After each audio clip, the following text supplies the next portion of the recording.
امریکی نائب صدر نے بھی اس چیز کو تسلیم کیا کہ حالات ہمارے کنٹرول میں نہیں ہیں، 5 مہینے بہت ہیں، ہم نے ایران پر 5 دنوں میں قبضہ کرنا تھا، لیکن اب نائے حرمز بھی ان کے کنٹرول میں ہے اور وہ ہمارے ساتھ مذاکرات بھی نہیں کرتے، اور ہم صبح دوپہر شام انہیں پیغامات بھیج رہے ہیں، دنیا کا ہر ملک ہم نے ٹرائی کر لیا ہے۔ اب 24 سے 48 گھنٹوں کی دھمکی اسی لیے نہیں دے رہے ہیں کہ اگر مذاکرات کریں گے تو ٹھیک ہے ورنہ پھر حملہ ہوگا۔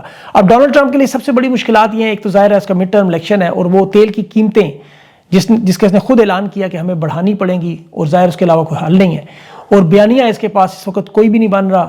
مقبولیت کے حالات یہ ہیں کہ وہ امریکی عوام نے اسے ظاہر ہے مڈ ٹرم میں بدلہ بھی لینا ہے، اور اس کی پوری کوشش یہ ہے کہ کسی طرح اس وقت ایک بیانیہ ایسا بنایا جائے کہ ترکی، شام اور عراق کے ذریعے اس پورے خطے پر بالادستی کی ایران کے سامنے انہیں کھڑا کر دوں۔ طیب اردوغان احمد شرح سے جو ملاقاتیں تھیں، اب نائے حرمز کے جو متبادل روٹ بنانے کے لیے عراق، ترکی اور شام کے ذریعے تیل کی نئی سپلائی پائپ لائن اور منصوبے تھے، وہ اسی لیے تھے۔ دوسری طرف سعودی عرب اور یمن کو بھی اس تنازع میں اور پاکستان کو بھی شامل اسی لیے کیا گیا ہے کہ مڈل ایسٹ اس پورے تنازع میں الجھا رہے اور یہ ایران سے مذاکرات کر کے کچھ نہ کچھ فیس سیونگ لے کے یہاں سے نکل جائے۔ اب اس کا معاملہ جو پاکستان پہ آنا ہے وہ کیا ہے، وہ آپ ذرا غور سے سنیے گا۔ وہ میں آپ کو پہلے تھوڑی سی تمہید بتاؤں کیونکہ وہ نازک موڑ کی ہم بات کرتے ہیں۔ پہلے سہیل افریدی کا یہ جو تحریک انصاف کا لائے عمل، جس کا انتظار تھا، جس کا ہم سب دیکھ رہے تھے کہ کیا لائے عمل ہوگا، 27 ستمبر کی کال اسلام آباد لانگ مارچ کی، ایک تو اس پر بہت سخت تنقید کی جا رہی ہے کہ ایک ایسے موقع پر کشمیر کا معاملہ جہاں عروج پر ہے، جو ابھی ہو سکتا ہے 1.5-2 مہینوں میں طاقت کے ذریعے نپٹا لیا جائے یا مذاکرات کے ذریعے، ستمبر کے اختتام تک انہیں کیوں وقت دیا گیا؟ ٹرمپ وہاں مڈ ٹرم الیکشن ہے، وہ ووٹ اکٹھے کریں گے، فیلڈ مارشل اس کی مدد کرنے پہنچ جائیں گے، صورتحال بدلنے کے لیے جو 1.5 مہینہ اسٹیبلشمنٹ کو چاہیے وہ یہ حاصل کرنے میں کامیاب ہو گئے۔ 52 دنوں کا یہ وقت تحریک انصاف کے جو دیا گیا اس کال میں، ان میں ان کے رہنما ظاہر ہے اغوا بھی ہو سکتے ہیں، مسنگ بھی ہو سکتے ہیں۔ 27 ستمبر کی کال آخر کیوں؟ ابھی علیمہ خان کی جو سٹیٹمنٹ آئی وہ بھی آپ دیکھیں، پاکستان بھی سارے سوچ رہے ہیں، سمجھ نہیں آ رہی کہ یہ عمران خان کو مزید 52 دن قید تنہائی میں کیوں رکھنا چاہتے ہیں۔ علیمہ خان نے یہ جو بات کی ہے، اس سے یہ چیز ثابت ہوئی کہ کوئی مشاورت ان کے ساتھ نہیں، ان سے سوال بھی پوچھا گیا، وہ کہہ رہے ہیں ہم ان معاملات میں شامل نہیں ہیں۔ پاکستان کی عوام غصے میں، وہ کہہ رہے ہیں علیمہ خان اب خود اس کو لیڈ کریں۔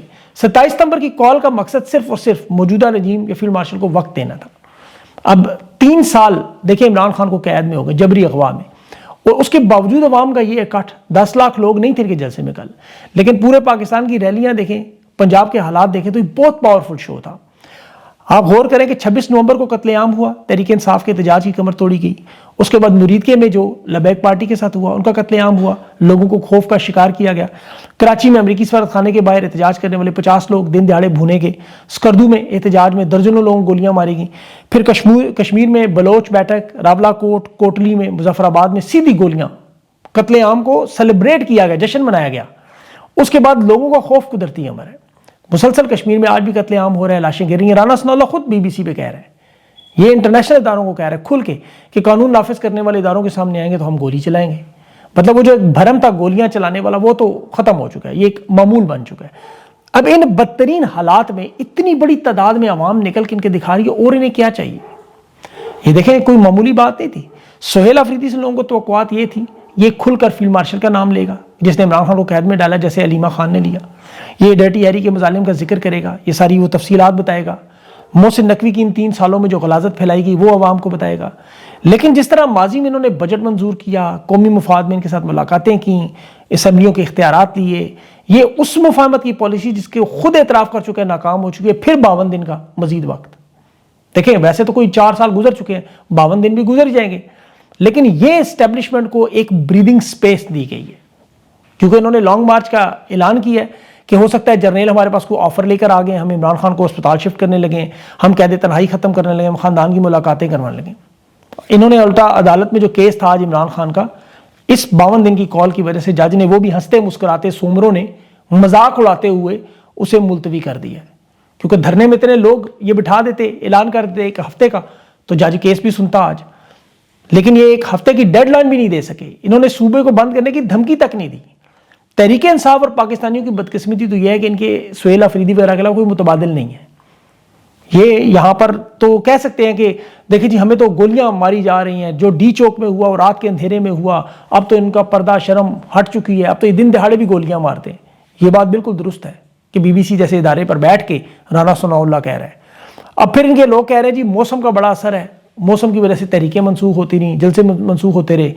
اور پاکستان کے سارے لانگ مارچ آپ دیکھ لیں، 7 لانگ مارچ سوائے عمران خان کا مئی کا لانگ مارچ، یہ طاہر القادری، بلاول، مولانا کے، یہ سردیوں میں ہوئی، تو ہم سردی میں کریں گے کیونکہ لاجسٹک اکٹھے کرنے ہیں، سامان اکٹھا کرنا ہے، فنڈنگ اکٹھی کرنی ہے، لوگوں کو نکالنا ہے، بہت بڑا معاملہ ہے۔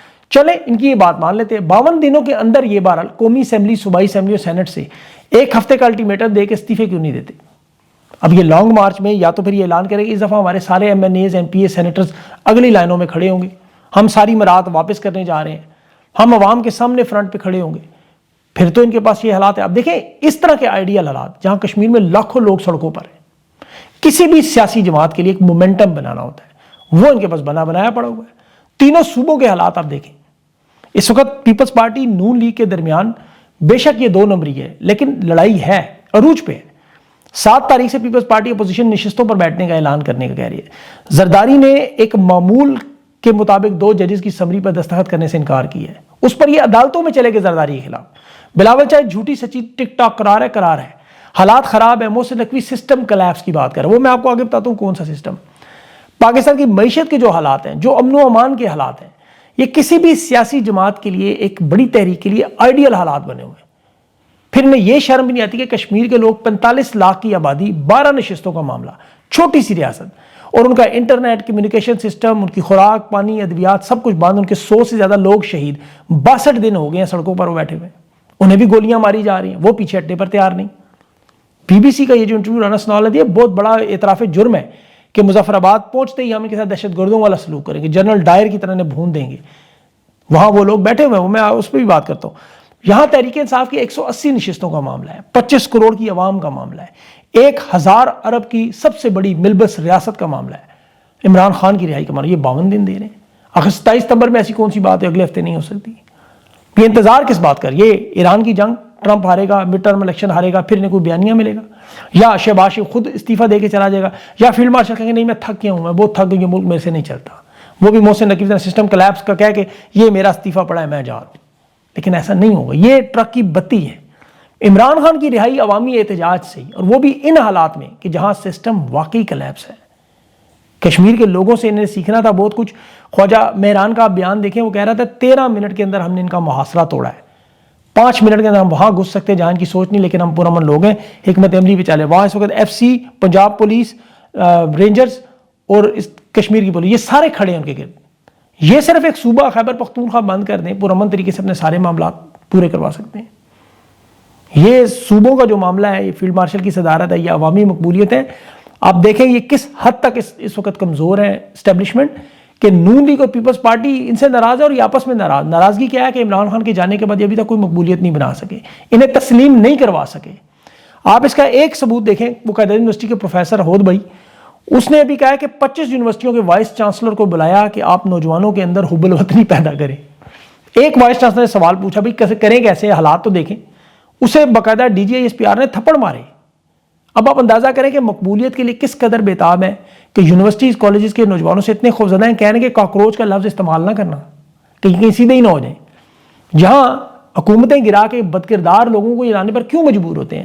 آزاد کشمیر میں بھی یہ نومنتخب رکن جو برطانیہ سے معصوم بچوں کے کیس میں شامل ہے، 2024 جولائی میں وہاں گرفتار ہوا، ضمانت ملی، بیماری کا بہانہ بنا کر پیش نہیں ہوا، اسے نون لیگ کے ٹکٹ پر آزاد کشمیر میں انہوں نے بنا دیا۔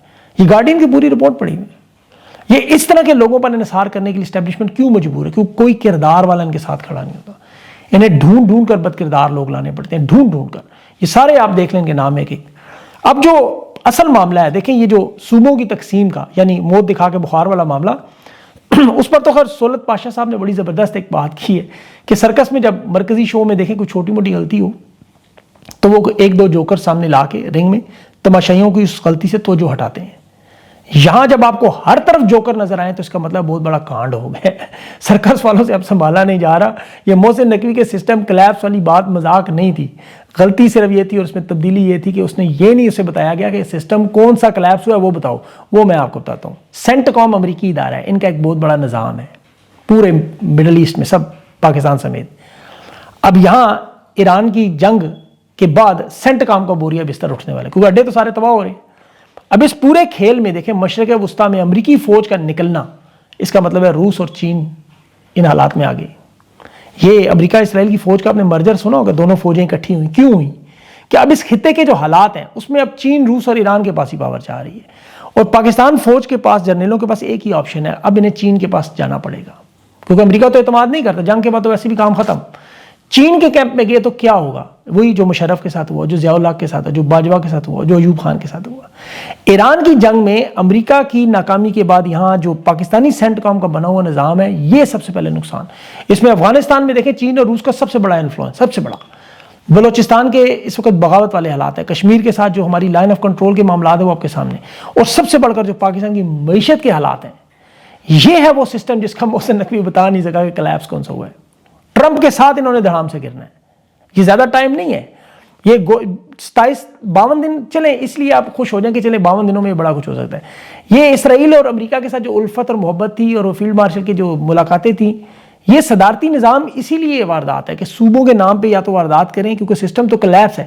اب فیلڈ مارشل یا تو مارشل لا لگائیں یا اسی 1.5 مہینے میں صوبوں کی تقسیم پر سوویت یونین ماڈل لگائیں، کیونکہ حالات بالکل وہی ہیں۔ دیکھیں میں آپ کو تھوڑا سا اور تفصیل سے بتاؤں، سوویت یونین 1920 میں بالکل پاکستان جیسے، بالکل فوج کا پورے ملک پہ قبضہ تھا، ریڈ آرمی تھی ان کی، ریاست کے اندر ایک ریاست تھی، انہوں نے وہاں پہ 15 الگ ریپبلکس بنا کے وفاق نے انہیں کنٹرول کیا، ریاست کے پاس اپنی کسی دوسرے کے علاوہ فوج رکھنے کی اجازت نہیں تھی۔ کمانڈرز کو جو زبان کے نام پہ جو روس کی زبان بولتے تھے انہیں قریب رکھتے تھے، جو دوسرے تھے انہیں علاقوں سے دور دور تعینات کرتا تاکہ بغاوت نہ ہو۔ جیسے پنجاب میں آپ دیکھ لیں، تمام کے تمام لوگ پنجاب سے ہیں، فوج میں بھی اور کابینہ میں بھی۔ پھر سکول، کالج، یونیورسٹیاں، ادارے تمام کے تمام فوج نے وہاں کنٹرول میں لے لیے۔ ریلوے لائنز، ایئرپورٹس یا تو بیچ دیے یا مکمل کنٹرول میں لے لیے، ادارے سارے بیچ دیے یا پھر قبضہ کر لیا۔ آزادی اظہار رائے اور حقوق پر جو بات کرتا تھا اسے طاقت سے کچلتے تھے۔ ہنگری اور چیکوسلواکیہ میں فوجی ٹینک بھیج کر انہوں نے 1956-58 میں یہ کشمیر والا کام کیا، بندوق کے ذریعے کنٹرول۔ سوویت یونین لیکن معاشی تباہی تھی، عوام کے اندر گھٹن تھی، ماڈل کامیاب نہیں ہوا۔ 15 ریاستیں ان کی الگ ہوئی، 15 ریاستیں۔ آج آپ کو صرف روس نظر آتا ہے، اور روس لڑ بھی انہی ریاستوں سے رہا ہے، 5 سال سے یوکرین سے لڑ رہا ہے، اسی کی ریاست تھی۔ یہ دنیا کے وہ ممالک ہیں جہاں سیاسی استحکام پہ جو نے توجہ دی، وہ معیشت پہ توجہ دے، وہ سوئٹزرلینڈ بن گئے، آذربائیجان بن گئے، آرمینیا بن گئے، دبئی بن گئے، بہت ساری یہ مثالیں ہیں۔ انہوں نے قومیت صوبائیت کے معاملات پہ سوویت یونین ماڈل پکڑا ہوا ہے کہ صرف فیلڈ مارشل یہاں پہ اقتدار میں قبضے میں رہے، اور یہاں بھی دیکھیں آزاد کشمیر میں صرف 12 نشستوں کی وجہ سے آج اس موڑ پہ انہیں کھڑا کر دیا کہ وہ علیحدگی کی بات کریں۔ بلوچستان کے اندر علیحدگی کی 3-3 4-4 منظم کمپینیں چل رہی ہیں، کالا دن تنظیمیں روزانہ وہاں پہ مارا ماری ہو رہی ہے، اور عوام میں ان کی پذیرائی ہے، وہ الگ ہونے کی بات کرتے ہیں۔ خیبر پختونخوا میں آپریشنز دیکھیں آپ، عوامی نفرت کس طرح ہے۔ ایک چھوٹا سا واقعہ آج نہیں تو کل خدا نخواستہ مشرقی پاکستان جیسا معاملہ بنے گا۔ اب ان سارے حالات میں ان کے پاس حل تو یہ جو 52 دن دیے، یہ ان کے لیے نقصان ہے زیادہ، لیکن خان کی رہائی پاکستان کی بقا کے لیے ضروری ہے۔ اللہ عمران خان کو زندگی اور صحت دے۔ یہ پاکستان کی عوام اور پاکستان کو اندازہ نہیں کہ ہم کہاں کھڑے ہیں۔ یہ ایران کی جنگ ختم ہونے دیں، یہ معاملہ کسی طرف جانے دیں، آپ دیکھیں گے کہ یہاں حالات کیا ہوں گے۔ یہ امریکی فوج کا جو ہی اثر ختم ہونا ہے، ان کی اصل طاقت ختم ہو جانی، اور ٹرمپ کے گرنے کے بعد تو یہ سارے تاش کے پتوں کی طرح بکھریں گے۔ اسی لیے شاید تحریک انصاف کی یہ اگر حکمت عملی ہے، مجھے نہیں پتا، تو پھر شاید کسی حد تک بہتر ہے کہ نومبر تک کا انتظار کریں، لیکن 52 دن گزر جائیں گے، 52 دن کون سے دور ہے، جہاں اتنا وقت گزرا ہے۔ اللہ تعالیٰ پاکستان پہ اتنا رحم و کرم کرے اور یہ خدشات سارے پورے نہ ہوں، اور یہ خود عزت سے چلے جائیں، پاکستان کی عوام پر رحم کرتے ہوئے ملک کو بچا لیں۔ بس دیکھیں، دعا کریں، اپنا خیال رکھیں، مجھے اجازت دیں، اللہ حافظ۔